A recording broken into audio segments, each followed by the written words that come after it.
Hello, everyone. I'm Bob Brucker, founder and president of AgeWise Colorado, and Barbara Boyer's on with us today, our executive director. And we have presenters, and I'm going to introduce them in just a moment. But first, I want to share a couple of slides with you and just kind of as a reminder, if nothing else, about who we are and what we do. I've calculated that this is number 71 of all the webinars we've done since we started about 4 years ago. And so all of those are recorded and they're on our website. And by the way, we've been doing quite a bit of work on the website more recently. So you might want to check that out as well. And of course, all these same recordings are also on our YouTube channel. Um, a reminder here, this is our homepage. Most of you have probably already seen it. And we have some new sponsorship levels. And so that's what you're seeing here. This is called patron level now and to be on our homepage.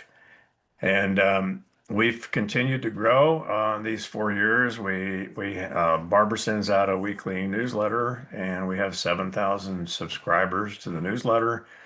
The number of people who visit our website continues to increase. I expect it to hit 5,000 next month, which is a nice number. Um, and People spend time when they're on our website, which is also good. That's why we're here.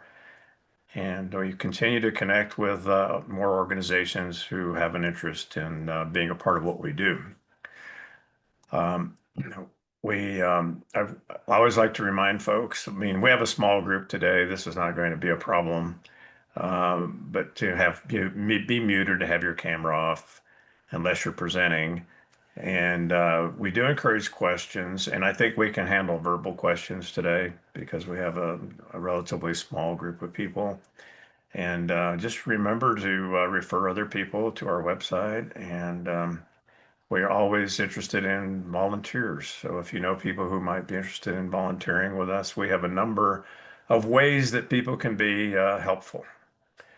And and then also, we have a nice big donate button in the upper right-hand corner of our website. Don't forget that.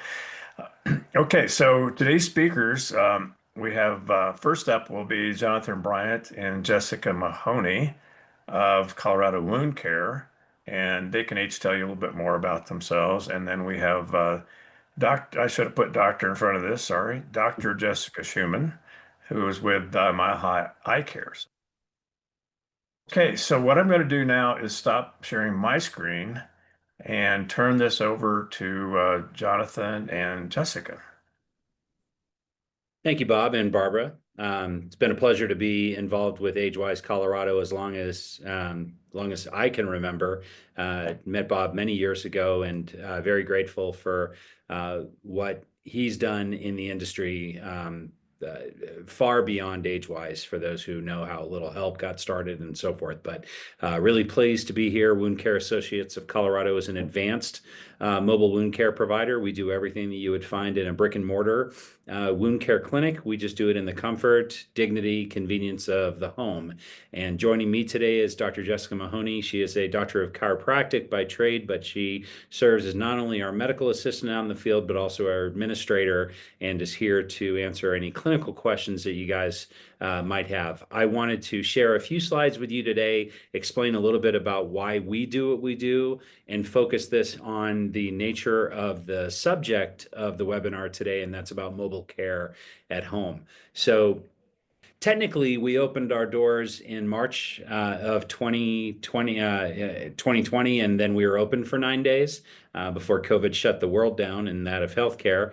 But we relaunched in October of last year, and we did this because in our history, which I'll share very briefly, Jennifer Walker, who is our practice owner, also a doctor of chiropractic, had an uncle who experienced his own traumatic wound by putting his foot in a boot. And ultimately, because of his comorbidities, He ultimately, a week and a half later, he had a toe amputated, and unfortunately, 2 weeks later, he went into sepsis and passed. And Jen thought, boy, what if we would have had the opportunity to come to him and we had a mobile practice? Perhaps he would still be alive today. So it shifted our focus in really doing exactly that.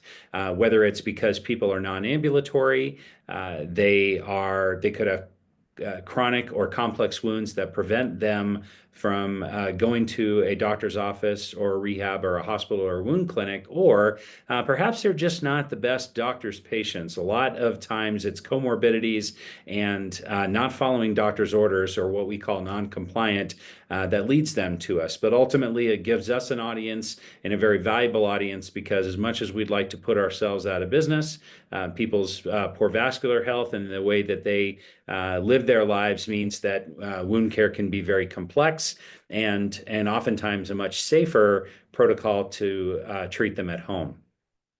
So obviously, each wound is unique and different, especially if they're chronic.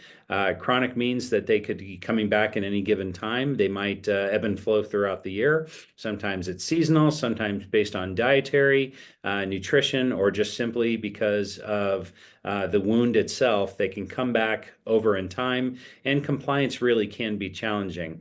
But if there's one thing that I personally would like to instill upon anybody who would be a patient, especially within the senior population, we don't tend to be the best patients. But when a doctor says that you need to elevate, you need to be careful with your insulin or with your sugar intake, or that it might be better served if you stop smoking or something.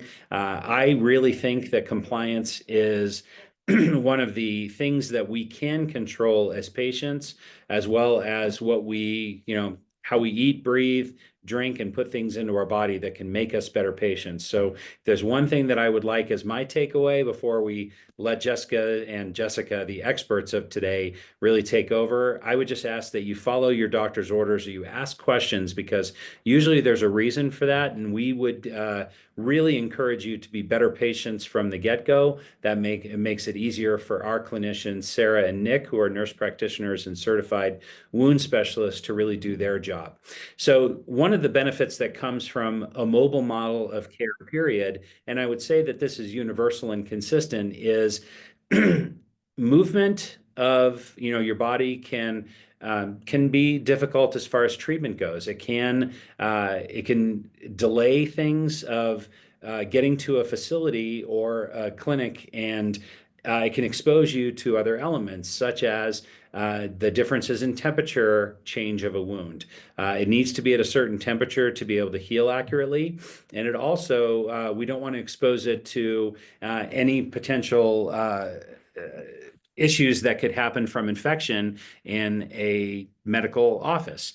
Going to a hospital can sound like a good thing, but the amount of bacteria and viruses and infective agents that are there could put you at risk. And being able to treat at home can really adequately cover those bases and much more, not to mention dignity. When I have the pleasure of going with Sarah and Jess into a home and dealing with the patients, oftentimes that they don't want to be seen by anybody that is not a clinician, because it can be embarrassing. It can be uncomfortable, especially being a male and treating a female patient. When we have the opportunity to serve them with the kind of bedside manner that we have, that our clinicians have, in a place that's safe and comfortable, it's amazing how that can improve outcomes. And of course, it means that we can consistently address root causes, and use some really cool, innovative equipment. Just in the last 2 years, the innovation that's happened within wound care has really been able to promote healing times and achieved better outcomes. And so when we have the luxury of clinicians coming to the home to treat, it really can have some positive benefits to outcomes. And we see that in every form of medicine virtually every day. This is a list of services, and just some that we would actually treat, again, with the exception of a barometric pressure chamber, which I'd love for us to have a tow behind where we could tow that thing. It is one tool in a very large toolbox that we have, but every advanced treatment that we can do in our office which is in Lowry, but we are a mobile wound care practice. And so we are generally coming to the home. We can do all of these things and more in the comfort of your own home. One of the things that really makes us unique too is our continuous monitoring. And so when a wound closes, it's at about 70 to 80% likelihood, because of the fragility of the skin, to be able to reopen over the course of maybe a year to a year and a half. And so one of the unique commitments that we make as a practice is to continue to be there for the entire healing journey, which can be 16 to 18 months in length. We obviously aren't going to see the patient during all of that time, but just having a communication outlook where we can have phone calls and telemedicine and abbreviated visits during that time is going to ensure the best possible outcome over the term of time. And that is a commitment that we have to every patient that we serve. The certified wound care specialist and that nurse practitioner certification is extremely important to the nature in which we serve and treat our patients. We work very closely in hand, and I'd like Jess to go into this a little bit about how we work with home health agencies, specialty physicians, and even places like where I'm sitting right now in Balfour Littleton, and assisted living communities and skilled nursing facilities to achieve the outcomes that we have. It is truly a care plan. And Jess, if you wouldn't mind hopping in, I'd love you just take a minute to give an example about how we work with our partners to achieve the best care plan possible in the communication that ensues. Yeah. So what we kind of pride ourselves on, especially because we're a bit of a smaller team right now, is really doing what's best for the patient. Sometimes that means that we maybe adopt a little bit of a primary care physician's role just to make sure that the patient's care is filled out completely. Our nurse practitioners are really involved in connecting the dots between all the home health agencies, the physicians. Let's say, if one patient has 8 different comorbidities, they probably have 8 different specialists that they see for each of those comorbidities. And it's kind of common for like 50% of those practitioners to not even know that their patient actually has a wound that is being treated. So what we do is we try to involve everybody in the patient's care. We really like to coordinate care as much as possible. So a good example of this is we just saw one of our long-term patients last week, and we did a wound culture because the wound just had an interesting odor and it had an interesting drainage, and it just looked questionable. So my clinical team decided to swab it, send the culture in. We got the results back within 24 hours and had a bunch of bugs in there. There was a lot of bacteria. And he actually does work with an infectious disease doctor over at UC Health Anschutz. And so we sent over the report immediately. The infectious disease doctor put that patient on their schedule for this week. And so we were kind of able to hand that off to the professionals of infectious disease of this, this patient has had a condition that really promotes infections for the past 20 years of his life. So he's been working really closely with this infectious disease doctor, but they usually only see each other probably once a month, if that, which means there's a lot of time that the infectious disease doctor that's overseeing the case really doesn't know what's going on. So us kind of keeping them abreast and letting them know what's going on with the patient is super, super important. Regarding home health agencies, Jonathan was saying that we see people at home because it keeps their dignity. If someone is in an assisted living facility, it's important to remember that if they do have a wound and that wound progresses past the stage 2, they can't stay in their assisted living facility. They have to go into a long-term care facility legally. So if we can step in before that wound jumps to another stage, we can keep these people in their homes, essentially. And that's, we like to work really closely with home health. We like to say that we work hand in hand with home health. We don't, take visits or anything away from home health. Most of the time we pull them into care if a patient's wound is draining excessively and they need to be seen more than once a week. And that's, largely my job is to make sure everybody's on the same page. So send out orders every week on a weekly basis, especially if they've been changed. And just try to make sure everybody's on the same page. And like to take the patient out of the scenario. We don't really love them being the middleman saying, you can tell your primary care physician this. We'll just do it for them. So that's a little bit of how we like to kind of connect the dots and keep the patient care the highest priority, if that makes sense. A great segue into this slide, Jess. So what you mentioned as far as when oftentimes a home health person or even somebody who's doing non-medical home care could be our eyes and ears, because just because they could use some assistance in their ADLs or treating another, another issue in rehab, such as like a slip and fall, doesn't mean that a wound exists. But if they can catch that lickety split and knowing and just simply notifying us, then not only can they be the key to us addressing that wound very early and closing it early, but also working hand in hand with the team. And oftentimes in home health, we are seeing the patient and doing advanced procedures like debriding once a week, and home health is going 2 to 3 times a week to doing dressing changes. So it is a total coordinated effort within the care plan. So we'll usually do an initial assessment first, and then we, alongside our partners, will create and follow a treatment plan, and then providing ongoing support, which oftentimes can be changing orders as the continued treatment takes effect, or in some cases could even get worse, and just make the adjustments as we see fit.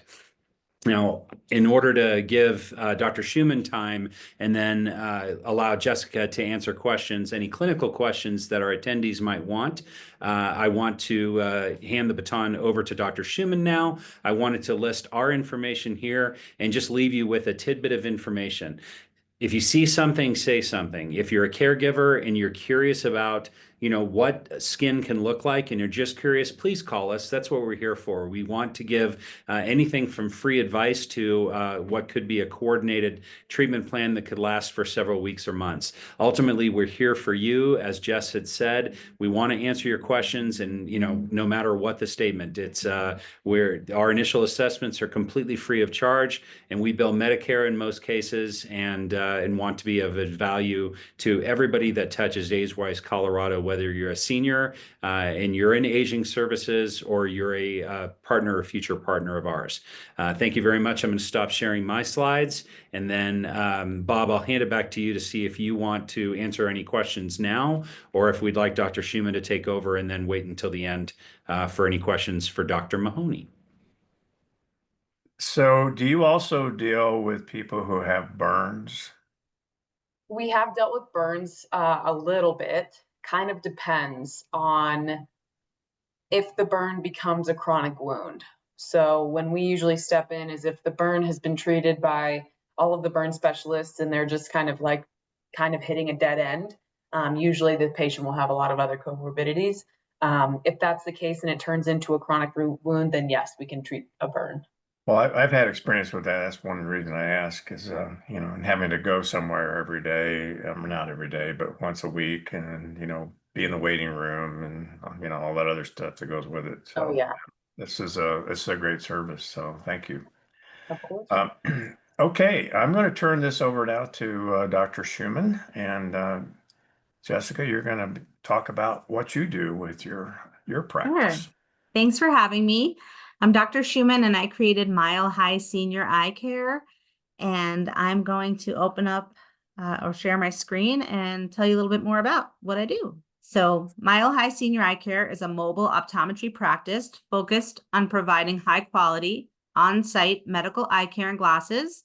We specialize in residents in senior living communities, homebound people, and those with mobility challenges, and those with intellectual and developmental disabilities. Basically, anyone where it's difficult to go into an exam, we bring the exam to you.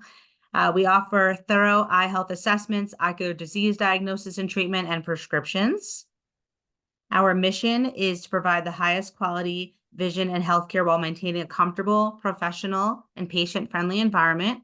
Our goal is to give patients who may have mobility or access issues the same quality of care that is provided at the doctor's office. And we proudly serve Denver, Douglas, Arapahoe, Jefferson. There's way more because I go all the way up to, I go up to Boulder and I go down to Colorado Springs, and I'm all over the place. We typically schedule monthly visits more frequently if needed. And then some facilities we do about every 3 months or so. So it kind of depends, but typically if it's a big place, we do monthly visits. As far as insurance, there's way more than this. We basically take all health insurance except for Innovage and Kaiser. So that's, Medicare, Health First, everything.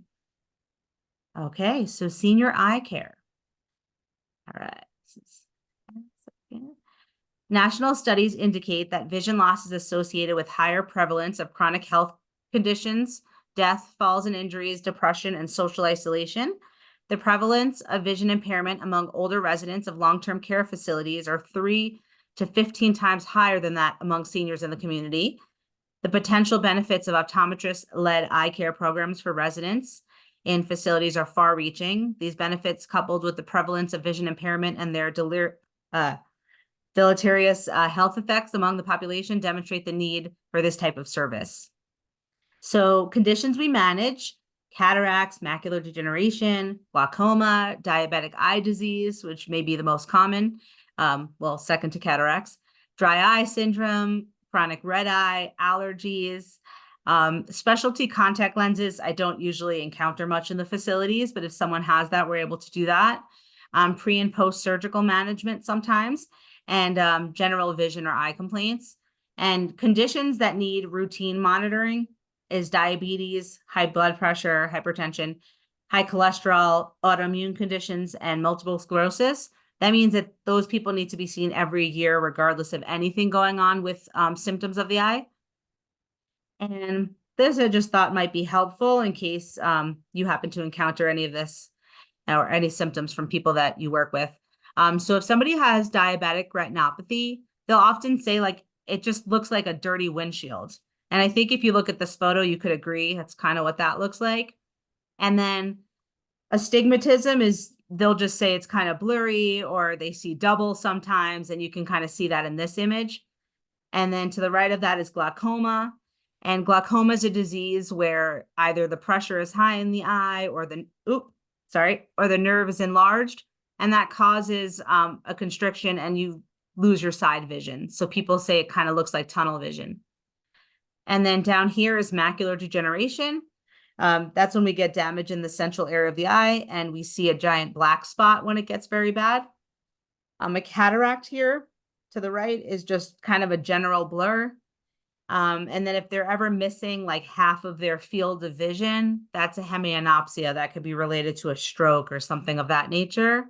So just in case, any of these things, ring a bell, you can tell them immediately or get an optometrist in. So Dr. Schumann, can I ask you a question before you go to that? Sure. Okay. Mm-hmm. So how do you treat cataracts mobily? I mean, how does that work? I'm an optometrist, so I do everything but the surgery. So when it comes to cataracts, I'm really making the call on whether the resident should be taken out of the facility to go get surgery, or if it's basically not worth it, because there are times where, depending on either the patient's condition or the rest of the eye or the other eye, that it may not be worth necessarily getting the surgery. So we're kind of just making that judgment call. Yeah, but we can't do the surgery on site, unfortunately. There's none of that existing yet. So we do have to get someone out. But well, having had that done, I couldn't see how that could possibly happen. Right. But and then, so how does a person prevent macular degeneration? Mm-hmm. So a good way, that's when you have basically sun damage in the center of the eye. That's the one where you see the giant black spot. So what you can do, there's not so much we can do because at this point, there's just such a high rate of it, but you can avoid the sun. So if you are going to be out in the sun, wear sunglasses or a brimmed hat to prevent the direct sun in your eyes, as well as eating green leafy vegetables. The greener, the better, like kale, spinach, collard greens. That just has a high level of antioxidants that protects the macula. So that's always good. But I hate to say it, no matter what we do, a lot of times it's going to happen just because it's so prevalent. So the best thing we can do is prevent sun damage and just have a general healthy diet. Make sure that our blood pressure is regulated. That's generally going to follow general health. So if we keep everything healthy, that's our best chance of offsetting that. Okay, Yeah. thank you. Yeah, Absolutely. go ahead. So then, managing high-risk medications. There's just a whole bunch of these. I'm not going to read all of them to bore you, but you can see on this slide that many different medications can have ocular side effects. And so any residents just on this medication needs to get an exam every year. So that's why when we look at it, it's almost like everybody in a facility can use an exam because everyone can check one of these boxes. But for instance, like Topamax causes high pressure in the eye and secondary angle closure, glaucoma, which is when the area that drains the eye closes off. You can get corneal damage on this medication, amiodarone, and so on. A pretty common one is oral steroids or Plaquenil that's used for rheumatoid arthritis. We see that a lot. So if you know anybody on that, they need to be examined as well. And kind of the list goes on. Okay. So just to know sort of what we're doing in there, some of the equipment that I have is a RetinaMax autorefractor. That's actually in this photo up in the right. And basically a resident just looks down in there and sees a little house that gets blurry and clear, and it gives us a tentative prescription, especially if they're not very verbal and can't communicate well during the exam. That's pretty helpful. This Kowa slit lamp is actually, there's a photo of nope, there's no photo on here of that one, but that's basically when you're in the eye exam and you lean into the big machine and put your chin on the chin rest. We have a version of that that's basically less than 3 pounds in our hand that we're able to kind of scan across the eye and do everything the same. The eye care tonometer, it checks the fluid pressure. This checks for glaucoma. And I have a special one that's down here to the right where we can get an accurate pressure reading, even if someone is completely lying flat, which has never existed before. That way I can go in to facilities regardless of anybody's cognition and physical abilities and still do a thorough exam. And then the last piece of really cool tech, I have more than this, but these are kind of the highlights, is the VisoScout handheld fundus camera. That is basically a 2-pound camera that I'm able to image the back of the eye, the retina.